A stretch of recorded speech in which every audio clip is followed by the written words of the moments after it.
बिस्मिल्लाहिर्रहमानिर्रहीम।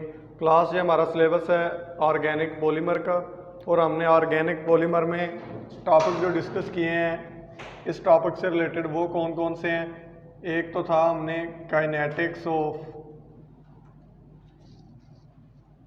Condensation polymerisation, कि ऐसा पॉलीमराइजेशन का प्रोसेस जो कंडेंसेशन के थ्रू होता है, उसकी काइनेटिक्स क्या होती है वो हमने अपने लास्ट लेक्चर में डिस्कस कर ली थी। ठीक है जी। उसके अलावा हमने एडिशन पॉलीमराइजेशन के कुछ टॉपिक्स हैं, उसमें हमने डिस्कस किया था काइनेटिक्स ऑफ केटाइनिक पॉलीमराइजेशन, और उसके अलावा हमने एक थर्ड टॉपिक था हमारा, हमने डिस्कस कर लिया था kinetics of free radical polymerization. ठीक है जी। बेसिकली काइनेटिक्स होती क्या है, आपको मैंने लास्ट लेक्चर में भी बताया था कि काइनेटिक्स हमें क्या बताती है, स्पीड ऑफ रिएक्शन बताती है। क्या बताती है ये हमें? स्पीड ऑफ रिएक्शन, के जो पॉलीमराइजेशन का रिएक्शन है उसकी स्पीड क्या होती है, उसका रेट क्या होता है। ठीक है।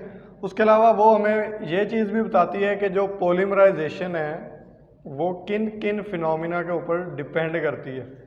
पॉलीमराइजेशन डिपेंड्स किसके ऊपर करती है? वो मोनोमर की अमाउंट पे करती है, वो जो हमने इनिशिएटर लिया है उसके ऊपर डिपेंड करती है, या जिस चीज़ से हम उसको टर्मिनेट कर रहे हैं या जो हमारा टर्मिनेटिंग मटेरियल है उसके ऊपर डिपेंड करती है। ये सारी चीज़ें हमें जो बताता है फिनोमिना, उसका क्या नाम है? काइनेटिक्स है। ठीक है जी। अच्छा, उसके अलावा हमने डिग्री ऑफ पॉलीमराइजेशन भी, आपको मैंने असाइनमेंट भी दी थी, और एक मेथड था उसका डिग्री ऑफ पॉलीमराइजेशन मैंने आपको करके दिया था। ठीक है। डिग्री ऑफ पॉलीमराइजेशन करके हमने देखा था। ठीक है। उसका फार्मूला आपको बताया था कि डिग्री ऑफ पॉलीमराइजेशन किस तरह से फाइंड करते हैं। तो एक हमारा टॉपिक रह गया था, वो आज हम कंप्लीट करते हैं। वो हमारा टॉपिक क्या है? Kinetics of anionic polymerization. तो एनायनिक पॉलीमराइजेशन की काइनेटिक्स पढ़ने से पहले आपको थोड़ा सा इसके बारे में रिवाइज कर देते हैं कि एनायनिक पॉलीमराइजेशन बेसिकली क्या है। ये आयनिक पॉलीमराइजेशन की एक टाइप है, और एनायनिक पॉलीमराइजेशन में जो चेन प्रोपेगेट करती है उसमें क्या होता है, एक एनाइन होता है। क्या होता है? एक एनाइन क्या होता है? नेगेटिव चार्ज होता है। Anionic polymerization. ठीक है। जो फाइंड हमने क्या करनी है इसकी काइनेटिक्स। ठीक है जी। अच्छा जी, तो हम स्टार्ट करते हैं कि एनायनिक पॉलीमराइजेशन में भी 3 स्टेप होते हैं, जैसे हमने पहले पॉलीमराइजेशन में पढ़ा है। कौन कौन से होते हैं? इनिशिएशन होता है, दूसरा प्रोपेगेशन होता है, और तीसरा होता है टर्मिनेशन। ठीक है। तो इनिशिएशन से पहले हमें क्या, कोई एक एनाइन बनाना पड़ता है। ठीक है। वो एनाइन क्या करता है? मोनोमर के ऊपर आके अटैक करता है। उस मोनोमर के ऊपर वो आके क्या बना देता है? एनाइन बना देता है, नेगेटिव चार्ज बना देता है। फिर वो वाला जो एनाइन है वो आगे प्रोपेगेट करता है। तो इसके लिए एक इम्पॉर्टेंट चीज़ ये है कि जो डबल बॉन्ड होता है, ओलिफिनिक डबल बॉन्ड, वो इतना स्ट्रॉन्ग इलेक्ट्रोफाइल नहीं होता कि वो नेगेटिव चार्ज को या न्यूक्लियोफाइल को अपने ऊपर अटैक करने दे या बेयर करे उसका अटैक। तो उसके लिए क्या करना पड़ता है? हमें कार्बन के साथ कोई इलेक्ट्रॉन विद ड्राइंग ग्रुप लगाना पड़ता है। वो इलेक्ट्रॉन विद ड्राइंग ग्रुप क्या करता है? इलेक्ट्रॉन डेंसिटी अपनी तरफ खींचता है, तो फिर जो साइड वाला कार्बन है उसके ऊपर लिटिल बिट पॉजिटिव चार्ज आ जाता है। तो न्यूक्लियोफाइल का या एनाइन का या बेस का जो अटैक है वो फेवरेबल हो सकता है। तो इसमें अमूमन आमतौर पे बेस यूज़ किया जाता है, हम अमोनिया बेस यूज़ करते हैं, आपको पहले ये बताया हुआ है। तो हम स्टार्ट करते हैं इसकी काइनेटिक्स के। फॉर एग्जाम्पल हमारे पास एक बेस है KNH2। ठीक है जी। ये हाइपोथेटिकल बेस है। इसका जब हम रिएक्शन करवाते हैं, रेट इसका फाइंड करते हैं, तो ये इस तरह से टूटता है कि ये K पॉजिटिव बनाता है और साथ बनाता है NH2 नेगेटिव। ठीक है जी। अब हमने इसका स्टेप है हमारा पहला, वो कौन सा है? इनिशिएशन का। तो इनिशिएशन में क्या है कि ये वाला जो NH2 नेगेटिव है, इसने मोनोमर के साथ अटैक करना है। ठीक है। और मोनोमर के ऊपर नेगेटिव चार्ज ले आना है, यानी NH2 के ऊपर क्या है? नेगेटिव चार्ज है, प्लस हमारे पास एक मोनोमर है। ठीक है जी। और इसका जो रेट होगा वो क्या होगा, के आई होगा। क्या होगा, के आई, यानी इनिशिएशन का रेट होगा।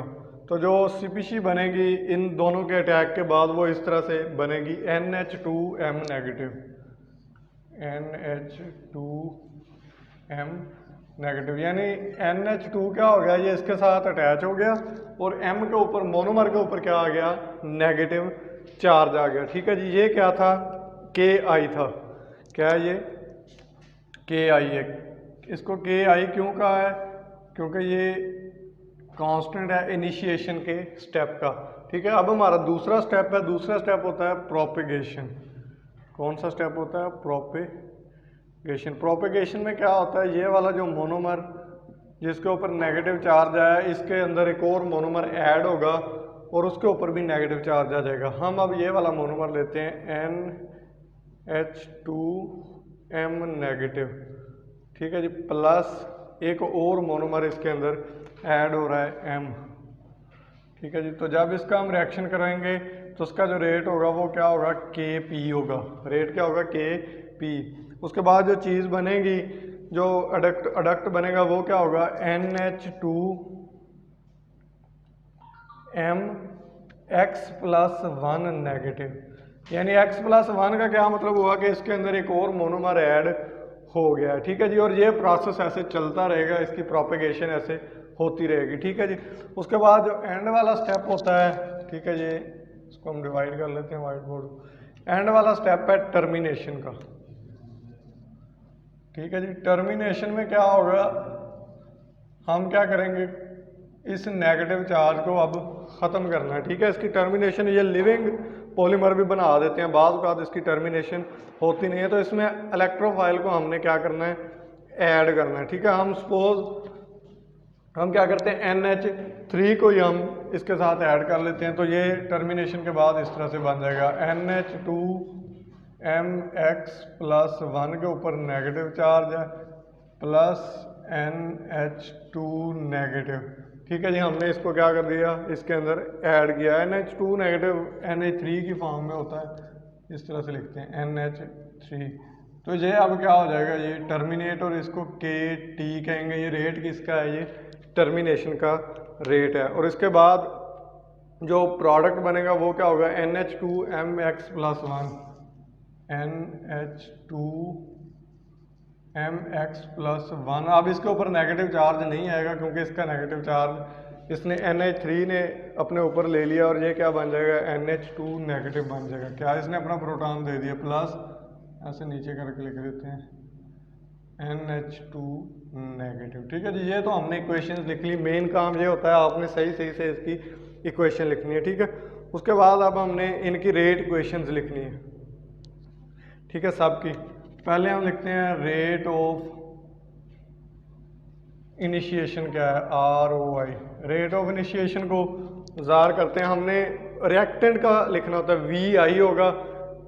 ठीक है, ये वाला इनिशिएशन VI किसके बराबर होगा, VI is equal to KI, और इसके साथ ये दो जो रिएक्टेंट है ये हम इसके साथ लिख देंगे, NH2 नेगेटिव और साथ ये M। ठीक है जी, ये एक रेट हो गया, रेट ऑफ इनिशिएशन। ठीक है जी, उसके बाद हम लिखते हैं अगला rate, rate of propagation. VP किसके बराबर होगा, रेट ऑफ प्रोपेगेशन, इसको ज़ाहिर करते हैं VP से। ये बराबर होगा KP और इसके दोनों रिएक्टेंट। ठीक है, कौन कौन से, NH2M नेगेटिव, NH2M नेगेटिव और साथ उसके एक M मोनोमर और इसके अंदर, ये दोनों हमने ये इसके लिख दिए। ठीक हो गया जी, उसके बाद अगला होगा रेट ऑफ टर्मिनेशन।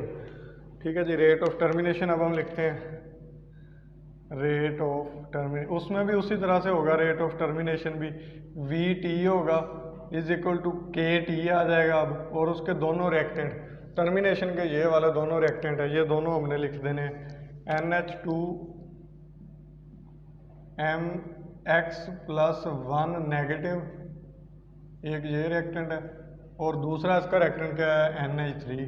ठीक है जी, ये हमारे पास तीनों रेट हो गए। ठीक हो गया जी। अच्छा, उसके बाद अब हमने इसके ऊपर अप्लाई करनी है स्टेडी स्टेट अप्रॉक्सीमेशन। और स्टेडी स्टेट अप्रॉक्सीमेशन क्या है, हमने लास्ट टाइम भी देखी थी कि जो रेट ऑफ इनिशिएशन होता है वो बराबर होता है रेट ऑफ टर्मिनेशन के। तो हमने इसके ऊपर अप्रॉक्सीमेशन अप्लाई कर देनी है, उससे फिर एक वैल्यू आएगी, उस वैल्यू को हम रेट ऑफ प्रोपेगेशन वाली इक्वेशन में पुट करेंगे तो हमारा क्या आ जाएगा, आंसर आ जाएगा, काइनेटिक्स इसकी फाइंड हो जाएगी। तो मैं इसको मिटा रहा हूँ, आपने होप्स हो के लिख लिया होगा ये। हाँ जी, अप्लाई क्या करना है हमने, steady state approximation according to steady state approximation. क्या होती है जी, रेट ऑफ इनिशिएशन बराबर है रेट ऑफ टर्मिनेशन के, यानी जितना रेट ऑफ इनिशिएशन होता है उतना ही रेट ऑफ टर्मिनेशन होता है। तो अब रेट ऑफ इनिशिएशन की जगह उसकी वैल्यू लिख देंगे, क्या आएगी, के आई और साथ क्या है उसके NH2 नेगेटिव और साथ M मोनोमर, M से मुराद, ठीक है। और रेट ऑफ टर्मिनेशन पे उसकी हम इक्वेशन लिख देंगे, क्या आएगी, KT NH2 MX plus 1 negative और साथ उसके क्या आएगा, NH3 आ जाएगा, ठीक है जी। अच्छा, अब हमने इसमें एक चीज़ देखनी है कि ये वाली जो क्वांटिटी है ना NH2MX प्लस 1 नेगेटिव, ये बराबर है NH2M नेगेटिव के। ये किसके बराबर है, NH2M नेगेटिव के।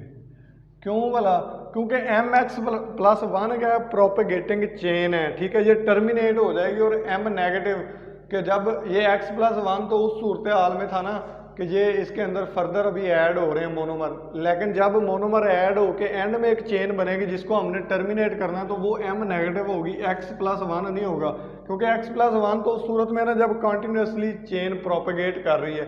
अब जब एंड में हमने टर्मिनेशन करनी है तो टर्मिनेशन उस वक्त करनी है जब सारे मोनोमर ख़त्म हो गए हैं। जब सारे मोनोमर ख़त्म हो जाएंगे तो ये वाले MX प्लस 1 NH2M नेगेटिव की फॉर्म में होगा, तो हमने इसकी जगह ये वाली वैल्यू पुट कर सकते हैं। तो और इसी की वैल्यू हमने क्या करनी है, फाइंड करनी है। और इसी की ये जो वैल्यू है हमने ये प्रोपेगेशन वाली इक्वेशन में पुट करेंगे तो हमारे पास काइनेटिक्स आ जाएगी। अब हम ये वाली वैल्यू फाइंड करते हैं क्या होती है। मैं अब इसकी जगह ये वाली वैल्यू इसकी लिख रहा हूँ, NH2M नेगेटिव, ये बराबर होगा, ये वाली फाइंड करनी है तो ये दोनों इधर बटे में आ जाएंगे। क्या होगा ये KI over KT into NH2 negative और इधर क्या आ जाएगा, M आ जाएगा और बटे में आ जाएगा ये NH3। ठीक है जी, ये मैथमेटिक्स है कुछ इसमें। इस तरह से क्या आ जाएगा, इसका आंसर आ जाएगा कि ये हमने चीज़ें फाइंड कर ली। अब इसको इक्वेशन का नाम दे दो 1 और इसको इक्वेशन का नाम दे दो 2। ठीक है जी, पुटिंग द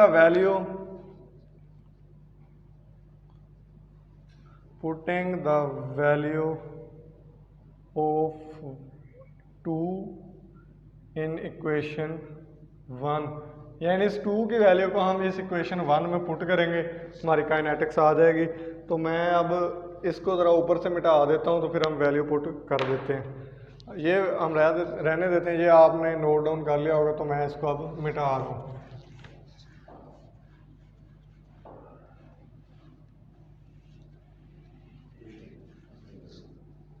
अच्छा जी, अब इक्वेशन क्या है, VP is equal to KP के बाद NH2M नेगेटिव की जगह हमने ये वाली इसकी वैल्यू पुट कर देनी है। तो क्या होगी ये KP KI KT NH2 negative M आएगा, इसके बटे में क्या आएगा NH3 आएगा, यानी ये वैल्यू पुट कर दी हमने इसकी जगह और साथ क्या आ जाएगा, ये मोनोमर आ गया। ठीक है, अब मैं ये मिटा रहा हूँ क्योंकि हमने वैल्यू पुट कर लिए। तो इससे अब हमें इंफॉर्मेशन क्या मिलती है उसकी काइनेटिक्स की, वो इंफॉर्मेशन वेरी क्लियर है कि ये जो रेट ऑफ प्रोपगेशन होता है ना वीपी, ये क्या होता है, ये डायरेक्टली प्रोपोर्शनल होता है एम स्क्वायर के। किसके होता है ये एम, यानी मोनोमर की अगर अमाउंट ज़्यादा होगी तो प्रोपगेशन ज़्यादा होगी, और ये हमें पता है, साफ सी बात है कि जितने मोनोमर ऐड करते जाएंगे प्रोपगेशन होती जाएगी, पॉलीमर बनते जाएंगे। अगर मोनोमर ही एंड हो गए, ख़त्म हो गए, तो आगे प्रोपगेशन नहीं होगी और पॉलीमर नहीं बनेगा। और अगला एक और हमें जो इन्फॉर्मेशन मिली वो ये कि वीपी इन्वर्सली प्रोपोर्शनल है NH3 की अमाउंट के साथ, कंसंट्रेशन के साथ। इसका क्या मतलब हुआ कि अगर हम ये NH3 क्या करता है, टर्मिनेशन करते हैं, यानी अगर अमोनिया की अमाउंट हम बढ़ा देंगे तो रेट ऑफ पॉलीमराइजेशन कम हो जाएगी। क्यों? क्योंकि ये टर्मिनेट कर देगा। अगर अमोनिया की अमाउंट कम होगी तो प्रोपगेशन ज़्यादा होगी। क्यों? क्योंकि जब ये अमोनिया कम होगा, टर्मिनेशन नहीं होगी, तो प्रोपगेशन होती रहेगी। ठीक है जी, ये सारी क्या थी, इन्फॉर्मेशन थी जो हमने क्या ली काइनेटिक्स की मदद से, कि जो पॉलीमराइजेशन का रेट है वो किन किन चीज़ों पे डिपेंड करता है प्रोपगेशन का, और उसके लिए हमने स्टेडी स्टेट अप्रॉक्सीमेशन फाइंड की। ठीक है जी, अब आपकी असाइनमेंट है, असाइनमेंट ये है कि आपने इसकी degree of polymerization XN find करनी है। आपको इसका फार्मूला बताया है, ठीक है, आपने ये डिग्री ऑफ पॉलीमराइजेशन और इसके ग्राफ जितने भी हैं वो ड्रा करने हैं। ठीक है, आज का हमारा लेक्चर यहीं पे एंड होता है। अब हमारा तकरीबन पॉलीमर का जो टॉपिक है ये मोस्टली कवर हो गए हैं। 2-3 टॉपिक ऐसे हैं जो हमने डिस्कस करने हैं, वो इंशाल्लाह फिर हम नेक्स्ट इनको डिस्कस करेंगे। तब तक के लिए अल्लाह हाफिज़, थैंक यू सो मच।